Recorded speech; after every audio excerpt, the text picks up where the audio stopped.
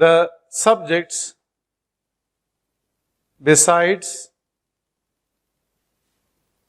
the topics dash interesting.